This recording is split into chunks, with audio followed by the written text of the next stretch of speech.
As is the case with any year, 2017 for the PlayStation 4 also brought with it some horrible games, and in this video we want to take a look at the 10 worst reviewed PlayStation 4 games of 2017. Now these ratings come directly from Metacritic, and some of these titles are just shovelware titles, but we still thought it would be interesting to talk about them, and we'll be looking at some comments made by various reviewers, so let's get right into this. Raid World War II. Raid World War II was a game that personally I was actually looking forward to. It's a cooperative shooter set during a time when the Nazi war machine was still winning and hope was in a short supply. It was a World War II title, of course, but it didn't take itself too seriously and focused more on the high-octane action. However, the game didn't turn out all too well. Game Informer cited the game for having poor AI, repetitive design, and technical problems. DualShockers, on the other hand, said the game felt incredibly slow and you'll probably be burned out after a couple of hours. And that is if you ever were planning to play the game. They gave the title a 35 out of 100. Overall, on Metacritic, the game is sitting at a 46, which is pretty abysmal, but it only places it at number 10 at the worst reviewed games of 2017.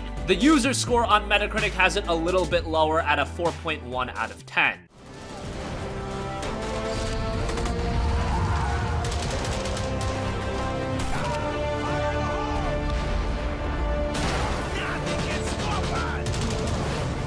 We can't wait to get started.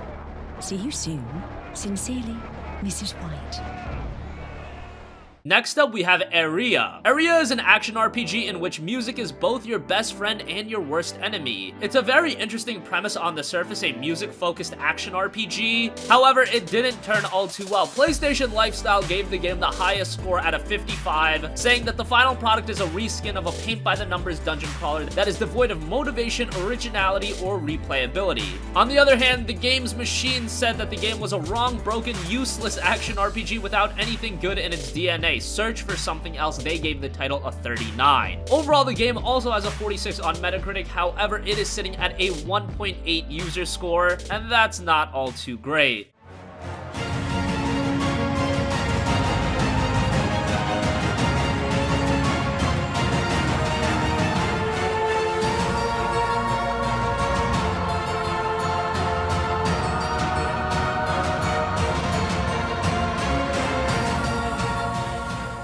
BUBSY the Woolies Strike Back. BUBSY returned this year with BUBSY the Woolies Strike Back. Unfortunately, this was not the return that gamers were hoping for. The game actually received some okay reviews. Hardcore gamers said BUBSY the Woolies Strike Back may not be perfect, but it's easily the best BUBSY's game ever made. On the other hand, PlayStation Lifestyle wasn't as enamored with the game, saying that the Woolies Strike Back simply doesn't offer up reasons to go back to the game after you complete it. They gave the title a 4 out of 10.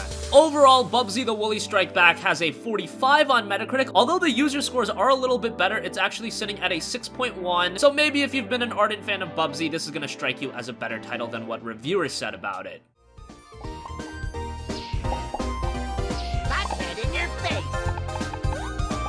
I'm gonna knit the biggest sweater ever!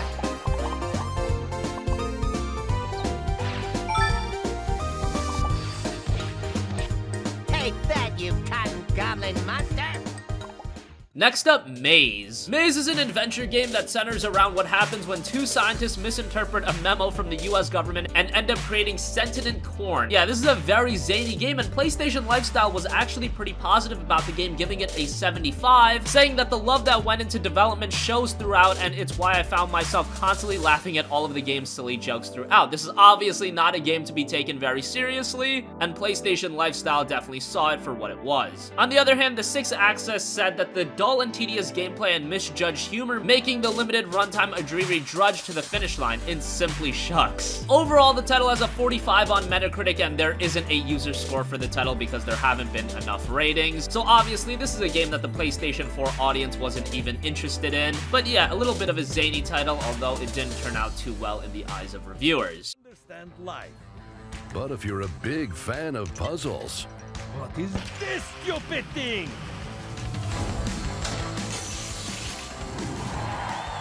Friendly cooperation. Hey, stupid. When is it your turn to carry heavy bag? And genuine compliments. Why is your face like that? How dare you! Rugby 18. So what can you say about Rugby 18? It's a rugby game, and you can play it one-on-one against a friend, or you can go online. If you're a rugby fan, this is the best option you've got on the PlayStation 4. However, it isn't very good. PlayStation official magazine over in the UK gave it a 5, saying that congratulating Rugby 18 for its base functionality is like cheering for FIFA because they remembered to include the ball. The game's machine was a little less kind to the game, giving it a 4, saying that terrifying is the right word to tell something about Rugby 18. The game is very far from what actually happens on the pitch, and it's not fun at all. Overall, the title has a 42 on Metacritic, and the user score is a little bit more generous, although not by much, at a 4.4 out of 10.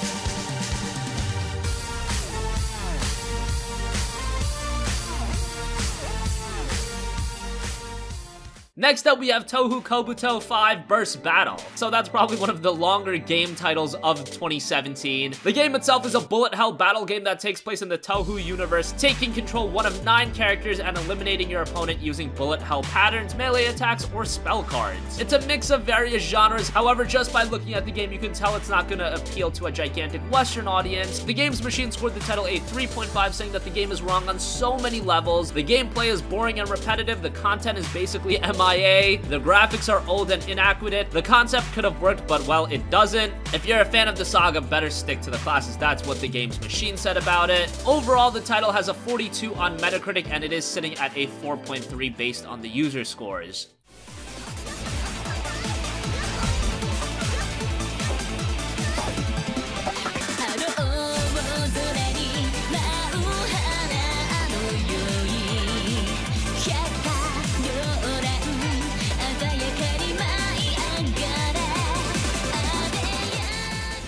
Troll and I. Troll and I was actually a game that was gaining some attention prior to its release. It was developed by Maximum Games, and it's set deep in the Nordic wilderness. A teenager teams up with a troll, and the premise of the game was pretty interesting. However, the title didn't turn out all too well. PlayStation official magazine UK gave the game a 3 out of 10, saying that a longer development period might have made this into something more playable, but it would still be a game of rehashed concepts. PlayStation Universe, on the other hand, had nothing kind to say about it, scoring it a 1 out of 10, saying that Troll and I is ambitious but rubbish with flawed mechanics and weak storytelling. The game is sitting at a 39 on Metacritic with a 4.3 user score.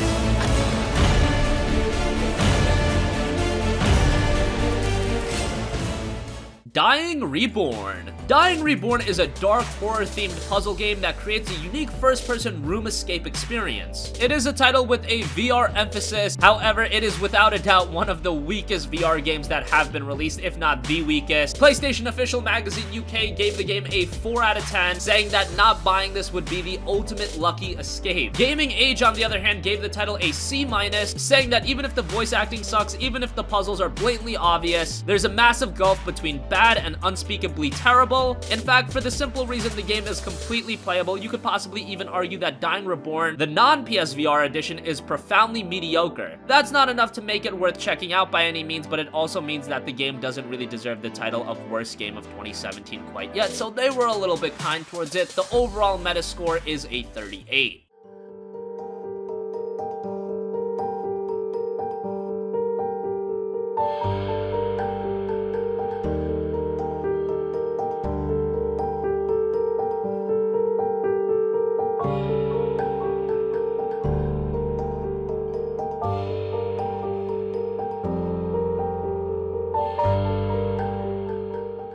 Randall. Randall was another game that had a little bit of hype surrounding it before its release. It centers around the title character Randall as he wakes up in a dystopian world in which people are content living under constant surveillance and absolute control. It's an action platformer that on the surface looks very interesting, but the core mechanics really hold it back. God is a Geek gave the game a 2 out of 10, stating that Randall is buggy, loose, and unresponsive, but worst of all, a completely boring platformer that isn't worth your time. Gaming Nexus were a little bit more kind to the title, giving it it a 4.9 out of 10, saying that Randall's gameplay comes up short but offers a distinct style. The controls and repetitive combat prevent this title from ever feeling gelled together. Although the art and music are the standout portion of the game, it's not enough to distract from a flawed experience. The overall Metascore is a 38. The user score on Metacritic fared even less favorably at a 2.1 out of 10.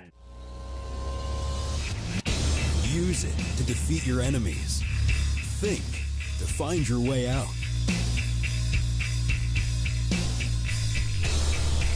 You gotta take the system down. You're the only hope.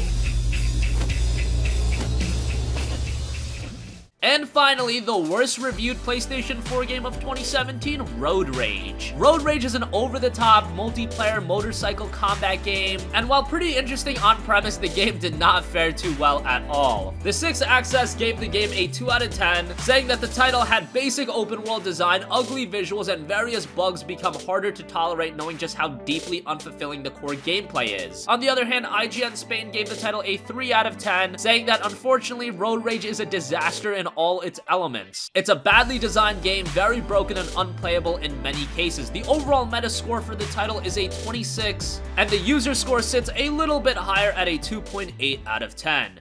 A respectable town. Until all hell broke loose.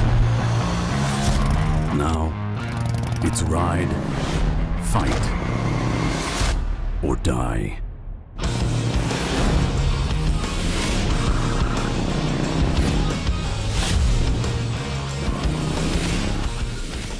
So that wraps up the PlayStation 4 titles that were the worst reviewed by critics in 2017. What do you think? Did you play any of these games? Maybe you thought some of them were better than what critics said? Let us know in the comments section down below. Thank you for watching, and goodbye.